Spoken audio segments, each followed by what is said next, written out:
Premier League Manager of the Season. It is an award that has only been won a handful of times since the Premier League's inception 29 years ago by non-title winning managers. More so than that, it hasn't been won by non-title winning managers in a decade. And as easy as it would be to hand the award right over now to Pep Guardiola, who looks on course to do a treble, I want to discuss the chasing pack and the alternatives for this Premier League season's Manager of the Season. And here to help me do that is my good friend Sani, that sports guy. Sani's link to his channel will be in the bio of this video, so please do me a massive favour, head over there and subscribe to his channel. Sani, am I right to say that we've had 6 managers shortlisted for this award now? Correct, there's 6 managers. Who are the 6? So let's start off. Obviously, you've mentioned Pep, Mikel Arteta, Unai Emery, Robert Zerbi, Marco Silva, and of course, Eddie Howe. It's a ridiculous list. It's stacked.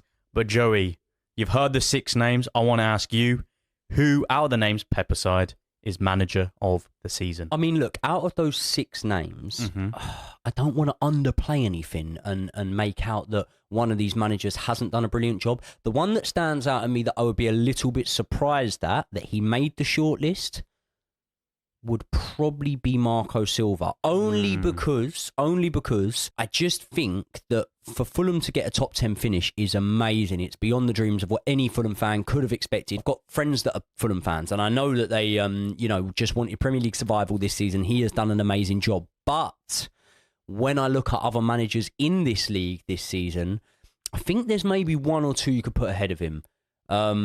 It's a hard one, and I'll get onto that. But for yourself, who would you say out of those 6 names you just read, Pep aside? And I'll tell you another one that not surprises me, but expectations change halfway through a season. Mikel Arteta surely can't be winning it. No, I don't think so. I think, don't get me wrong, did great considering they finished 5th last season, but when you're in a position to win the league and you bottle it like that, regardless of what spin people put on it, I don't think you can win the Premier League. You can't be awarded for failure. You can't be awarded for finishing 2nd place. I know other teams might not finish 1st place, but the way that happened, I just don't think it'd be good for the Premier League giving Mikel Arteta the award. And the thing is, people would be screaming, it's not a failure. Okay, I completely understand that, but perceptions change halfway through the contest. If me and you are having a 12-round boxing match and I'm 11 rounds up, yeah, I've schooled you for 11 rounds on the scorecards, and all of a sudden you just land that big haymaker and knock me Sparko, we're not going to go, he won 11 rounds though. Like, Sani only landed 1 good shot. Let's just give it to him. You know what I mean? Perceptions do change and expectations do change. And for that reason, I think that Arteta has done an amazing job. But we can rule him out. He ain't going to win it. No. There's always a chance Pep could win it. I'll tell you what, Marco Silva's not winning it. Yeah. I'm just big up to Fulham. Big respect to Fulham. They've done brilliant. And it is a team that, normally, as a Chelsea fan, normally your closest rivals, you've got that rivalry with and you don't like them. I don't mind Fulham. I spent a lot of my childhood going up to Fulham games because they were a lot cheaper than the Chelsea games, I was there when Fulham beat Juventus in the in the Europa League at Craven Cottage. So, yeah, man, I've got no problems with Fulham. But Marco Silva, for me, amazing job. Brilliant season they've had. Doesn't come close to winning that Manager of the Year award.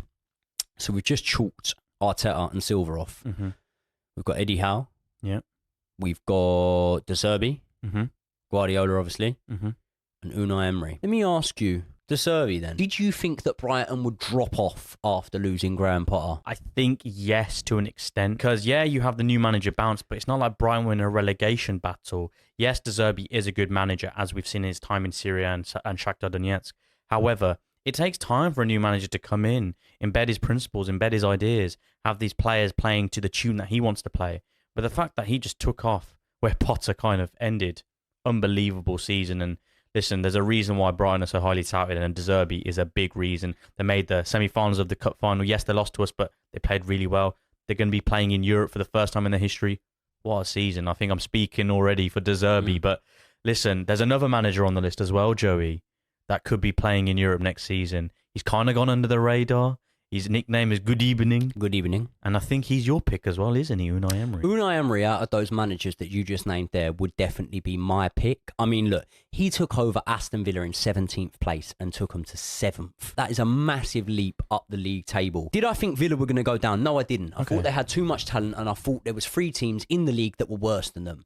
But you can't deny the fact that he has took relegation candidates into European place contenders in the space of 6 months. You look at those 6 months as well. He's got wins over Man United, Newcastle, Brighton, who are higher flying. He's done the double over Spurs. He's done the double over Chelsea. Unai Emery is a manager that all of us, me included, and maybe yourself, I can't speak for you, we're all guilty of underestimating the brilliance of Unai Emery. He went back to Spain, you know, proved his worth. He's the king of the Europa League. I think he's won 4 of them, has he? Yeah. He's come back to Villa, and the job he has done is ridiculous. And do you know what as well, right? When Unai Emery took over in November, Villa sat 17th in the table, yeah? Say you wiped every result from then, and the league started from that day that Unai Emery took over. Do you know where Villa would have finished this league season if it had started then in November and stopped now? I'm going to say top 4. They'd have finished 3rd. What a season. Oh my God. Do you know where Chelsea would have finished? 20th? 16th. But yeah, I mean, Unai Emery, like you look at the fact that he was in line for that Newcastle job. Ultimately, I think he turned down that project. So it's mad. You know, you look at that as well and you think, that was like riches in abundance thrown at you. You know the project there, and you turned it down. You went to Aston Villa, a club that, yes, they have money and they have history, but the trajectory, I can never say that word. Trajectory. The trajectory of Aston Villa was not quite perceived the same as Newcastle. And he took that job and he has done wonders at Villa Park. The Villa fans will love him already, and long may it continue for Aston Villa, because I'm very nostalgic in my way of thinking. Do you know what I mean? And I like the clubs that when I was younger to do well. You know, when I saw Borough in the playoffs, I was sort of hoping they would come up. Coventry, a club that I remember playing Premier League football. So I'm quite nostalgic in that way. And I do think that the likes of Aston Villa, they need to be solidified top 10 clubs pushing for European spaces season in, season out. And the other thing is this, right?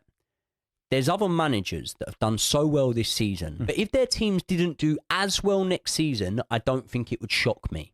I think I would go, you had a brilliant season, but it doesn't shock me if you drop off next season.